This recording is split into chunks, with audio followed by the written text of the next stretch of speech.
Well, good morning, everybody. I wanted to look first this morning at just the satellite data from yesterday before the sun set. We were watching an exiting nor'easter. We were watching a broad shield of clouds open up in the Midwest, upper Midwest, northern plains of the United States. And a lot of this was born on flow that was kind of coming across the country like this. It's something we haven't seen in a while. And then, of course, the deep cutoff low that was sitting off the California coast was impressive to watch. Matt did kind of an excellent job covering that yesterday. And we did get some severe weather reports out of that system as you got farther and farther toward the south. One thing to note before I show you those, though, I want you to see how dry this particular area has been for a while. We can see fires. Can you see the smoke right in here in parts of Alabama yesterday as well from some fires that were very large plumes of smoke that are seen here from our visible satellite imagery. But again, we've got a narrative working this week where we are watching things shift across the Pacific, and we're trying to assess and understand how that could possibly break through a pattern that's been pretty stagnant. Now, we did see quite a bit of moisture move through parts of the upper Midwest yesterday. As you look back on radar here, moving out of Minnesota into Wisconsin, into lower Michigan, and some of these rains even clipping really dry parts of Indiana and Ohio.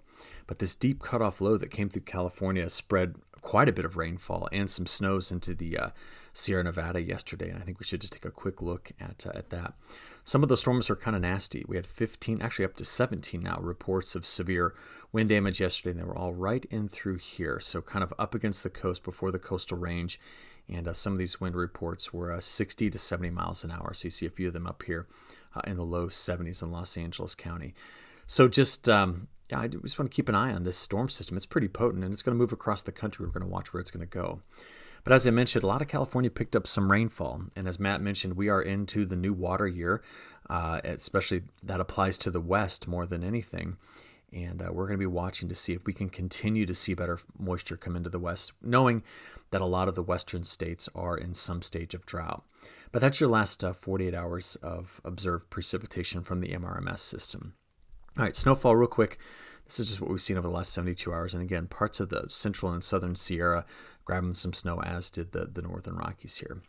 But a lot of our attention is going to be going to this, right? This is our mid-level flow map for the day. Here's the large protective ridge that's allowing for very warm temperatures in the central United States. This ridge has been here for a while. I mean, it's what helped funnel, Raymond and, Priscilla into this area. It's what's kept Texas hotter and drier over to the Delta. And it's, again, just something that if we do not see a low-pressure system break through it, drive a front through it, and knock it out, it's going to continue to keep, in the forecast models, this region across the south drier. But we start to see some hope. I mean, we know, we've been talking about this all week, there is momentum building in the Pacific. We have multiple systems. There's the low that just came through California. There's a deep one over the Aleutian Islands. And there is just a shift overall in the flow that we're going to get to pay attention to. Now, as I was thinking this through, I want to step you down to near the surface, and we're looking now at surface winds later today. And, we're watching if there are any, if there's still a story somewhere with the tropics. And as we look out there at kind of our global map, we know that Lorenzo is going to stay out to open ocean. Pieces of the Bermuda High are still curling Lorenzo around in this direction. And if you come over here, there's a 60% chance of development on a system that's kind of off of the very southwest coast of Mexico and here closer to Central America. And, we look at it around the globe and just think through where this might go. And I was earlier in the week kind of just paying attention to, not Lorenzo, so watch this again as it resets. There's Lorenzo there, okay? But anything that could come out from the south of Lorenzo and get into the Caribbean. Now, the Caribbean and the Gulf have been unfavorable environments this hurricane season. Despite warm ocean temperatures, the wind shear has been the problem. And we've kind of been covering that in some of these videos as of late. Monday's model forecasts were much more aggressive on getting something going here. But as you see in the latest update on where the European model is dropping in tropical low pressure, it is not, it's just not there. It doesn't seem to be as prevalent of an event. Now, we can't rule out that something won't form in the Caribbean or the Gulf as we approach the end of October, but right now the models, are not overly bullish on going after that development, right? It's been a very interesting year. This is where we track all of our tropical systems, and it's massive amount of evidence as to what happens starting at the beginning of the hurricane season, which we really say gets going in August. And in August, we saw the drifting of the Bermuda High to the east, the loss of global momentum. And there it is. I mean, so you see it, right? The Bermuda High has been here. Systems had curled around it. We've had higher pressure and stronger shear in the Caribbean. And honestly, we've really not had any sort of significant development in the Gulf, which is rare, right? It's quite rare to see something like this. So what we're going to have to look for in any sort of a shift in this pattern is going to have to come from something other than a big return of the Bermuda High to open the Gulf and to change things around, or something that of any tropical origin to get that going. So let me show you what I'm watching. All right, I think the transition as we work our way into these, the cold season for the Northern Hemisphere, it's just going to have to come from jet stream dynamics.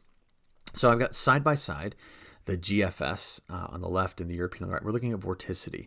So what we do is we color these regions where there's counterclockwise spin in the atmosphere. All right. So just a quick refresher. All right. Whenever you see vorticity maximums, they can be caused by a couple of different things. This long ribbon that you see here is caused by speed shear. So on one side we have slower, and on the other side we have faster, and as a result we just get these little spin-ups like this. When you get into the depth of a low, what you have here is you just have synoptic scale spin in the atmosphere. And we watch for these systems to move because it's out ahead of them that we get something called differential positive vorticity advection. Now the differential, what are we differentiating over?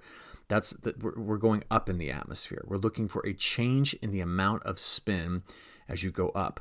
The positive means that we're going to be taking the vorticity from an area of positive values to where it's either lower or negative. And what this ends up doing is it drops the heights. You drop the heights, that leads to cooling.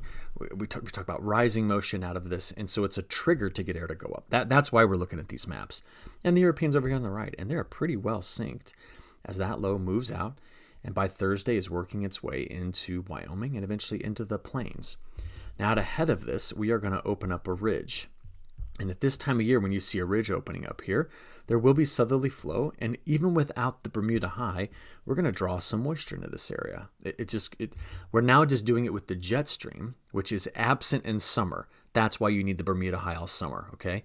The Bermuda High pumps in the summer, but once you get into good jet stream dynamics, these low pressure systems create their own wind fields that pull that moisture. Okay, does that make sense?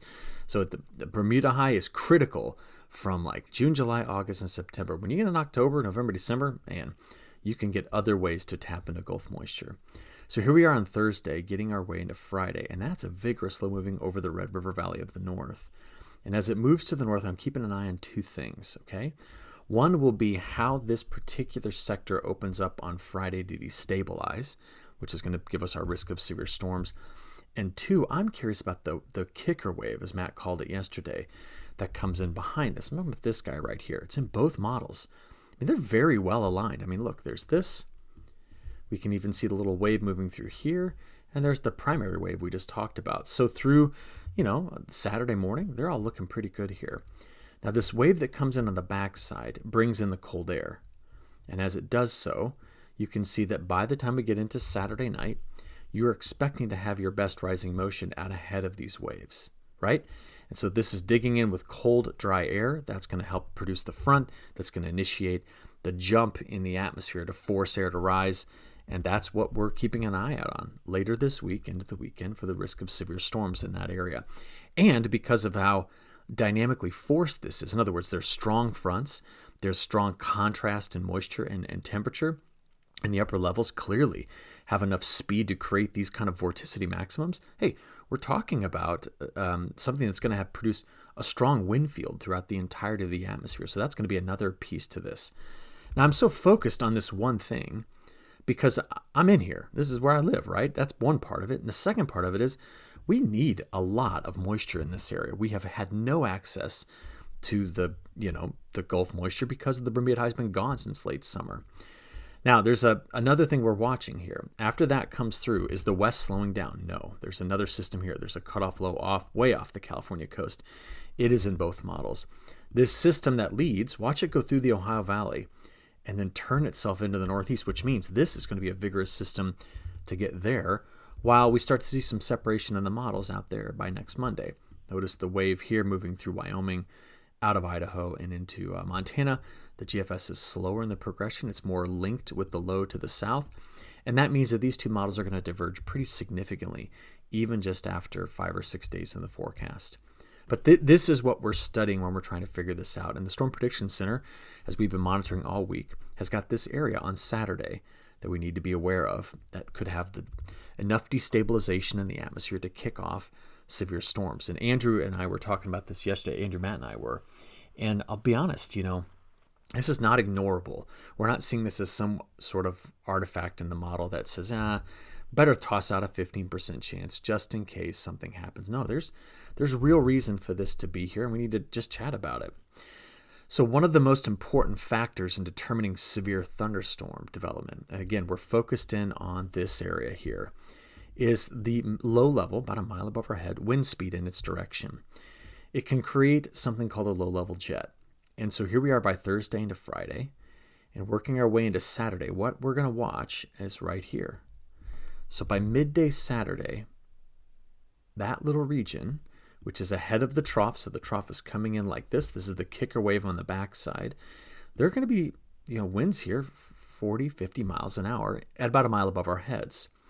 So you say, tell me why that matters. Well, I'm going to tell you why that matters in a second, but it's about shear, because underneath it, the wind's coming from this direction.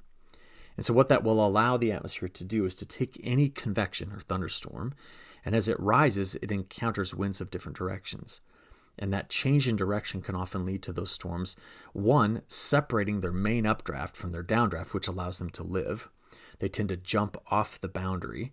And secondly, they can spin based upon some synoptic scale shear. We can develop what are called mesocyclones. Now, before I show you that low level, though, take a look at the parade of systems that are stacked up here in the Pacific. Ready? This is Saturday. There goes one into the northwest. Look, there's another one following it. These are all coming in on the nose of that powerful jet extension we're expecting to see as we approach and get into the third week of the month. There's another one here, October 22nd. And now I'm not ignoring the deep lows that keep going over the northeast. I'm just saying there's source region here. We just keep producing these things. And there's another. That's just in 10 days. I think I counted up 5 of them that are moving across. Now back to this severe weather event. We try to monitor how destabilized the atmosphere is by measuring a value called CAPE. It stands for Convective Available Potential Energy. We talk a lot about it in spring and summer. By Saturday evening, these CAPE values in through here are, they're not super high like they can be in May, but we've opened up a destabilized corridor into this region. And part of that instability that we're going to get will be from the warmer dew point temperatures. Now remember, when I say warmer dew point temperature, I'm talking about moisture that gets into the atmosphere. And as I said earlier, we can open up the Gulf without the Bermuda high's help. And there it is. But you can only do it late in the season. And that is what's going to set us up for this risk of strong storms. So the atmosphere destabilizes, there's moisture, there's lift, and it's likely gonna make some rain and storms. Let's go take a look at how and when. So just focusing in on the European model, let's start this off this morning, playing through the rest of the day today into tomorrow. This is now Thursday afternoon and evening. So there's our first low. Now you remember, as this one goes through, the kicker wave is sliding down the Rockies. And as that wave comes through, this is the new system forming on Saturday. So you watched it. It came right in through here. This is the trailing front from the deep low that's now way up in the Hudson Bay. And it's going to be the combination of this new kicker and the preceding front that develops that low there. And it gets over the northeast. And look, the kicker wave, this is amazing. The kicker wave goes all the way under it and comes right into parts of North Carolina and Virginia. Watch it. So you keep your eye right here. Watch it move across. Comes right underneath this. It's right here. You kind of lost it in Kentucky and Tennessee, but there it is. And it shows up as a system that rolls up the East Coast. Now, it's not cold enough to snow there just yet, but boy, that's the second system inside of a week that we watch roll up the East Coast, or inside of 10 days at least. Impressive. Now, we know that there are systems following, so just keep an eye on the west. We have more systems hammering into the west, and this is what's keeping our pattern kind of alive and rolling. While we're here, let's go ahead. In fact, I want to show you, I had the models compared there. I'm going to skip this for now, but you can go do this. By the way, if you ever want to see these, go to AgWeather, go to weather maps. This is where we kind of stack up some of our favorites. And there, you can play the European models side by side with the GFS to see their differences. But we've already got a good glimpse as to what's going on by examining the European pretty closely here. What I wanted to do was go back to that same weather maps page and have you go down and have a look at this kind of matrix of 5 different forecast models looking at total precipitation. Now, these are operational runs, so none of these are ensembles. European, AIFS, that's the Artificial Intelligence Model, the GFS Operational, the WPC, and the National Blend of Models. And since we were just on the European right back here, let me just show you what it is doing in terms of precip totals. So there's System 1 going through Montana, getting into parts of the Dakotas and putting more rain down on top of where we had some snow lately in Manitoba and Saskatchewan. Then look at the front coming through the Midwest. Now, if we can get this to go through here, I mean, these are huge rains that some places in Illinois, just specifically, has not seen in a while. How much of it carries into Indiana and beyond? That's going to be tricky to figure out. I will tell you this, it is going to get windy. And as I mentioned earlier, you saw the upper level winds. Take a look at the, where do I have it here? Winds, where the heck are they? Winds, right there, my goodness. If you take a look at the surface winds, it's going to get very windy Thursday in the plains. Look at that. These are 30, 40, 50 mile an hour gusts at times, probably more in the 30 to 40 mile an hour range. Then we go out there to Friday. Okay. Can you see the Gulf being opened? Look at that. That's the moisture transport that the low is creating itself. There's the frontal boundary. And as we work our way, here comes the kicker. Strong winds again in the plains. And then that low comes through. What we're concerned about is as it comes through on maybe on Saturday into Sunday, is how strong the winds will end up being in the Midwest. And we'll keep an eye on those cumulative gusts, but it could be pretty potent in that area. But again, we come back to where we're monitoring this precipitation. I'm just going to go ahead and open the WPC to just get a closer look at it. You know, seeing rainfall get into this area is, boy, it's desperately needed. I mean, if you go back to the beginning of August when that Bermuda high left us, we've got pockets of Missouri, Illinois, Indiana, Ohio, getting over to Virginia and Pennsylvania that have just not measured anything really in some places. I mean, this corner of Ohio is the driest over that time stretch, you know, August 1st up until yesterday, that they've ever experienced, going back 133 years in data collection. Same thing here in parts of the Northeast. And that even includes the moisture that just came through the area recently. What was it, 7-8 days ago? No, it was last weekend. My goodness. So I'm just kind of showing you why this whole region needs the moisture. And we are concerned about if we do not see the moisture return before we get fully into winter, that will lock these dry soils in place with cold soil temperatures, frozen soils going forward. So this is of critical importance to see this moisture come through. So where is it not going to be? Where is this pattern drier? Well, down into parts of Texas, New Mexico, Arizona, we are going back over to a drier pattern. Same thing for parts of California. This stretches up through parts of the western and high plains. You can also see here that the chance over the next 10 days of staying under, that's what this map is, the chance of staying under 1/10 of an inch is also higher in parts of Alberta, in this side of Saskatchewan, and also in Florida. But parts of southern Florida have been very wet as of late. Let me show you who is on the wetter side of this, and I bet the new model run is in. It is, so let's go back. Let's play this out 10 days, right there. This is the map showing now the probability of getting over an inch. And again, we're keeping an eye on Montana, North Dakota, getting into this part of the Canadian Prairie. The Northwest, of course, taking the brunt of the next several systems coming through the Gulf of Alaska. And now you've seen the frontal boundary, plus the kicker system, plus the moisture that's coming through here early next week. And we're seeing the Great Lakes Basin, the whole thing, showing up with wetter conditions, as is parts of the Missouri, Mississippi, and Ohio Valley, and even pockets of the Northeast. The holdout for driest conditions will likely be this corridor down here in the Cottonbelt, and we've got to watch that very carefully. Now, I'm going to put a bug in your ear about this, okay? I'll just leave it on this map, but I'm going to tell you why I'm worried about this area. I was talking to Tyne Morgan yesterday, and I said, listen, Tyne, if we go through winter in this area, or this area, or this area maintains drought, so by next spring, if it's still dry in this region, we then have a drought story not only for the Cotton Belt, but for the Corn Belt to its north. And the reason being that if this area is dry by the time we get into and through spring. Even if the Bermuda high is at home, it will have the inability to get moisture through the dry sector into this part of the Midwest. And we were talking specifically about Midwest weather yesterday, Tyne and I were. So I said that's something to be on the lookout for. So I'm very, very concerned about breaking this down and breaking that down over the next few months, because we're at 73% coverage on the drought monitor in the United States right now for the continental United States. That's got to be down to like 33% by the time we get into spring.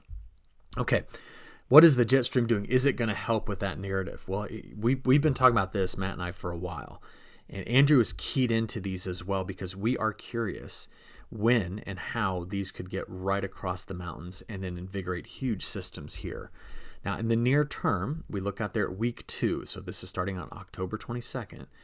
We just watched the Pacific jet extension drop deep troughs. Now, this is going to be critical, as Matt pointed out yesterday, to the ocean temperature pattern here, which is going to lead us into a winter forecast. We will expect major warm-ups to occur while the atmosphere is dropping all of its cold air here. So you're going to get this effect. But at some point, maybe it's November, this barrels through.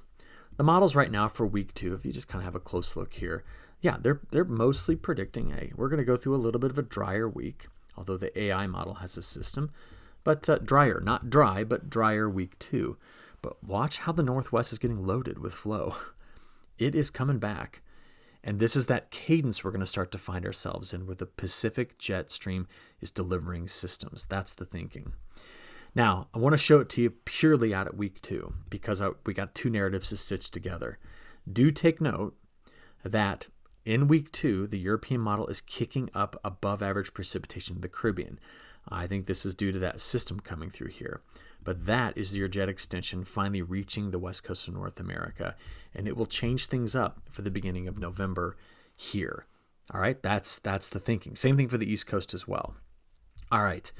Newest forecast just released from the European model. I'm almost showing you all of November. And what I want to take note of here is that the model is washing out and losing some of that really dry signal across the south that it's been having, suggesting that as the jet stream comes back down and then skirts across the northern tier of the U.S., we're going to be delivering fronts and opening the Gulf with these lows to make some rain down here. And we need to watch it carefully. That is the new it's really October 29th to November 29th, that outlook. And we're going to monitor this to see how well it does. On the temperature side of things, this is how the month is shaped up so far. We've been much colder than average across the west, yet from New Mexico and Texas all the way through the Great Lakes, numerous locations here having a top 5 warmest start to the month of October. Now, we do anticipate that to continue. I mean, look at the frost risk map over the next 7 days. It's pretty clear where the cold air is and where the warm air will be.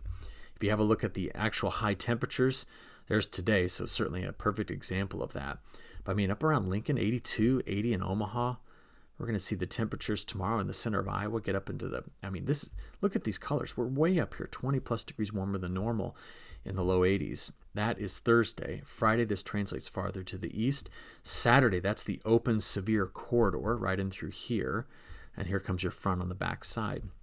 So by the time you get into the weekend, we start to knock these temperatures back a little bit, but not even below normal. And guess what? The next wave comes into the west and just keeps those temperatures cool, opens up a warm sector, and there we go. That's the cadence.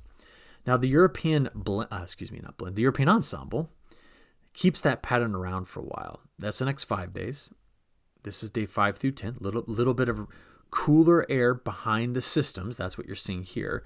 But watch it just reload with warmth. And that's how we find ourselves out there day 10 through 15. So there is a pattern developing where we're cold here, cold there, and we just keep priming the atmosphere with warmth ahead of this, which will invigorate these systems as they come through. All right, from there, let's talk about some bigger picture things. I was thinking this morning about something Matt brought up yesterday. We know that NOAA is got this risk out for La Niña developing. This is stronger trade winds in this area. We've been monitoring it as well. But these North Pacific Ocean temperatures are they're fascinating to watch change. And I want to know how much of this warmth really, truly hangs on into winter, because the more of this that is washed away, the better the chance is that the attack position of the jet stream coming across the Pacific isn't looping into Alaska, then diving, but instead coming more out of a zonal or western direction. Now, that narrative, a zonal jet in winter, is counterintuitive to what La Niñas do. La Niñas tend to take all the momentum and shove it into the tropics, giving us big loopy jet stream patterns across the northern hemisphere. And what I just said was, hey, watch these North Pacific and North Atlantic temperatures to determine we might get more flow like this than otherwise. And that's because every La Niña has its own flavor. And you can see here that NOAA has, released its idea that there's going to be La Niña conditions that are favored to persist through this winter. So I started thinking about it. We've seen this a lot lately. We saw a La Niña develop in the winter of 20 to 21. We had one in 21-22, 22-23. Then we had the 23-24 El Nino event. We went right back into La Niña. So that would be 1, 2, 3, 4, 5 La Niñas. This would be the 5th in 6 years. So you want to know what they all looked like? You stitch together what happened in January. I just picked the middle of it, 2021, 22, 23, and then skipping 24 and going to 25 because January 24 was El Nino. And boy, it looks, this is interesting. Look how warm this was.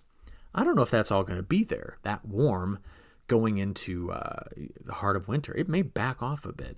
If we get more cooler water up here, that will tell us that this La Niña isn't going to have the typical flavor of a La Niña. And if you don't remember what that is drier south, wetter north, okay? So we'll just label it D and W, and that's the whole northern tier and the whole southern tier. And then remember, it tends to be, put a C over the top of it and a W around this, so cold and warm. That just tends to be what it does. Let me show you, though, why using La Niña as your only predictor is folly, okay? Remember, we've had 1, 2, 3, 4 of these to go off over going into our 5th. What they look like. Well, this was the one last year. So I'm going to show you these maps in sequence. National average temperature ranks, maximum, minimum, and precip. See it? So temperature in these 3 and precip in the bottom right. That was last winter. Okay, December, January, February. Now remember, December was mild. January had a brutally cold Arctic outbreak, but February bounced. So you're like, well, what happened to where's the snow event? Where's all the cold? It's in there. It's just when it averages out when you look at 3 months. This was the one in 2022-23. Now that doesn't fit. We typically don't get this warm. But that particular La Niña drove systems into the west. We were busting drought in the west. The flow I remember it so well. Right through there. Okay. That's a completely different flavor than what you saw in 24-25. Let's go back to the one before that, 21 into 22. Well, there's your maps. And this is the one before that, 20 to 21. Very cold down south. Whereas the previous year was very warm down south. It's just, so I'm just going to tell you, that yes, we have historical correlations on what La Niñas typically do. But for practical forecasting purposes, I hate to say it this way, but sometimes they're kind of useless. So what do we know? Well, we know that from the Climate Prediction Center, they're predicting this for December, January, February. That's their temperature outlook. Mild south, no strong signal here, but cold northwest. That's pretty La Niña-y, and so is this. Wetter in the northwest and the Rocky Mountains, drier in the Sun Belt, drier in parts of the Cottonbelt. And as you see right in through here, we're looking at wetter conditions, in the Ohio Valley. But that's because you typically have an Ohio Valley storm track. So any aggressive forecasts on winter right now, just consume them for entertainment purposes. That's what I do. I go out and watch some of the guys on YouTube that, just boldly predict. Go for it, dudes. I love that stuff, man. I champion those kind of folks that just like, hey, I'm swinging for the fences, and here's why. I just don't do that. It's just a difference in forecasting technique. What I do find myself fascinated with is what happens February, March, and April. What happens in March, April, May? What happens in April, May, June? I am very, very concerned that these are wrong and we end up having some dryness linger here. If that is the case, we have a story for next year. But don't interpret my tone as any sort of confidence.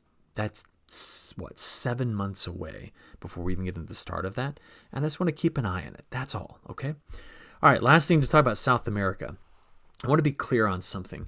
You see the model forecasts, and they show drier than average. We have a tendency to just take the drier and make it dry. Does that make sense? Like you take, look, it's going to be drier than normal, but it still rains.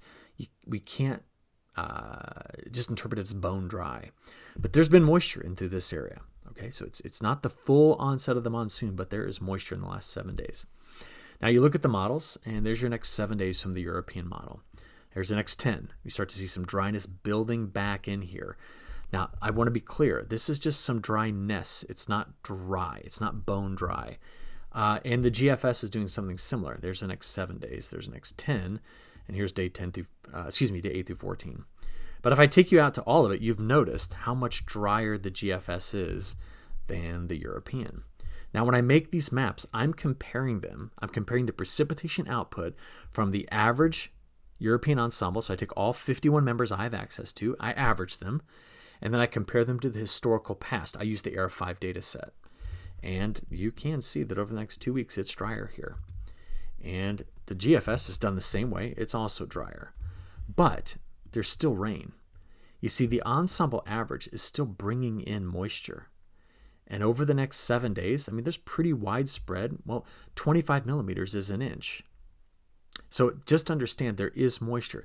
The difference here, and why this matters, is because of if you compare this region, Mato Grosso, which grows a lot of soybeans, to my home state of Illinois, which grows a lot of soybeans, the sandy soils here drain water fast, which is why they need more. And the temperatures, this is in the tropics almost. This is significantly hotter. And as a result, evaporation rates are much higher. So it's just something we have to consider. And I want you to realize that even when the models show, okay, there's total precip. See where we are? That's 2 inches in the next 2 weeks. But that, compared to average, is dry by about an inch to maybe an inch and a half. Okay, so 25 to 40 millimeters. Just want to put a point on this.